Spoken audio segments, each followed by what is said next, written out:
just barely warm right now, and I'm going to take the garlic, and I'm going to add the garlic. And I need to stir the garlic into the oil so that when the garlic heats up, you can actually release those flavors into the oil. And give that a minute, not even a minute, it's actually going to take just a few seconds, it won't take too long because of the type of heat that I have it on right now. There we go. And while this is heating up, I have all of the other ingredients ready to go because this is going to be pretty quick once it starts heating up.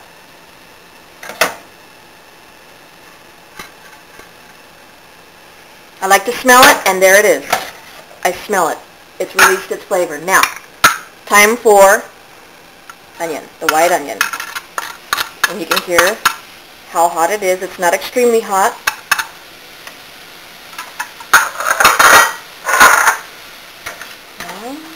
Move that around a little bit, get the garlic into the onion so the garlic doesn't burn. The garlic, once it burns, it changes the flavor of the pico de gallo, and you don't want that flavor change, so you have to really work it fast. That's why it's important to have just enough to cover the bottom of the pan of the oil when you add in the garlic and then, of course, the onions here. Now, the onions won't take too long to release their flavor because you can hear now that the pan is heating up a lot more than it was to begin with, and that's good.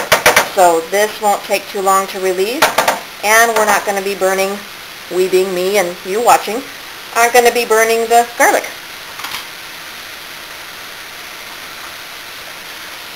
I have to smell it, because if I don't smell it, I won't know when the onion finally releases its initial flavor. Okay, it's getting a little warmer, so I need to turn the mixture over so it doesn't burn the onion. You don't want any burnt flavor at all in this dish because it will change the entire flavor.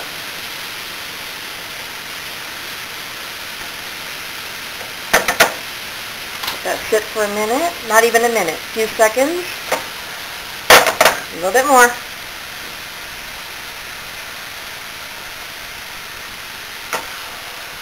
A little bit more.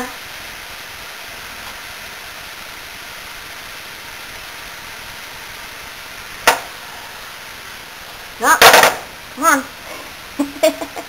Turn it up just a little bit more, let it go a little faster. It's almost there. Up, there it is. Time for the cilantro. Okay, same thing.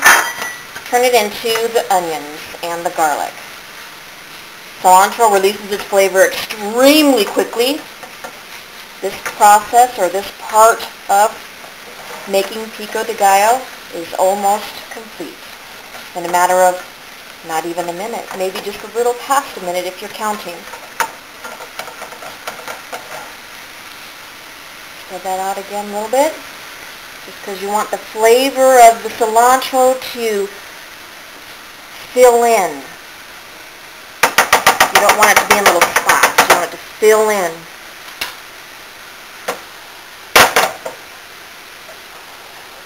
A little bit longer. It's difficult with this in the way. I would be able to smell it better. A little bit longer.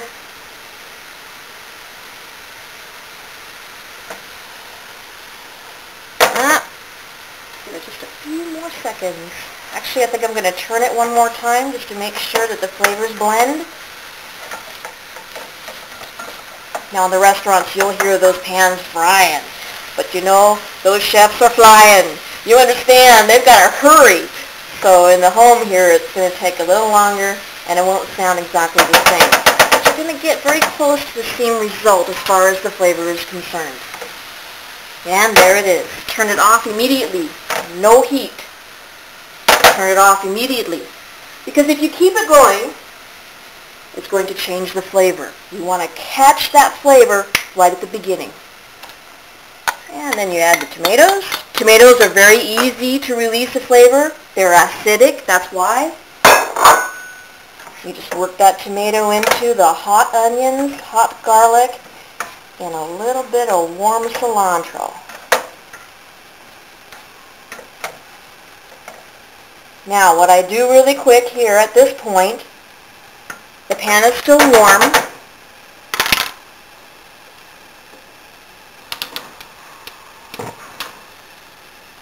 Now, if you were at home, if you were fast enough, you could do this very quickly. I'm going to take a little bit of this. This is lime. I would prefer the real lime. I like lime in a lot of things, so I use lime. Some people use lemon. If you want to use lemon, you can.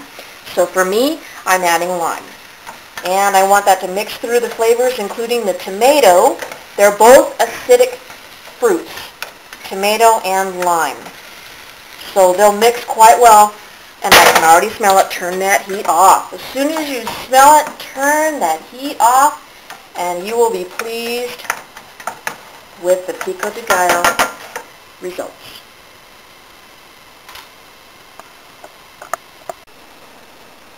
For the side dish, which includes the jicama, we want to do the same thing again. We're going to put the oil in the bottom of the pan. And it's going to be the same amount that we had for the Pico de Gallo. We're just going to cover the bottom. However, I added just a tad bit more so that you can see it pool at the bottom there. Because of the fact that jicama is a porous root and it will absorb some of this. We may even have to add a little bit more, but I try to spare. I like to use oil sparingly. So with that, that's how I do that. And so I'm going to turn this on. Jicama needs to be fried at a high heat, otherwise it will absorb the oil too much. So I wait until it heats up first. So I'm going to do that here. It shouldn't take too long. Oil usually doesn't take too long to heat up, especially a thin oil if you're using safflower. If you're using safflower, whew, it'll just heat up really fast. You'll hear it frying fast. Okay, that's warm enough so that it won't permeate the pores of the jicama too much. So I'll put the jicama, in the pan here.